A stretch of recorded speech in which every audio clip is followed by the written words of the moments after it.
In this quick guide, I'll show you how to connect an API pixel like the Meta pixel with Leadpages in just a few minutes.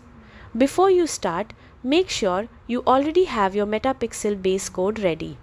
Start by logging into your Leadpages account and opening the landing page you want to track. Once the page opens in the editor, look to the left sidebar and click on Settings. From there, scroll down until you find the Analytics section. Inside Analytics, you'll see a field labeled Head Section Tracking Code. This is where your pixel needs to go.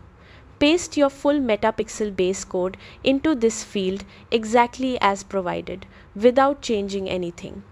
Adding it to the head section ensures the pixel loads as soon as the page opens and starts tracking visitor activity immediately. After pasting the code, click Save. This step is important. Without saving, the pixel won't work. That's it. Your API pixel is now connected to your Leadpages landing page, and you can start collecting tracking data right away to improve conversions and campaign performance.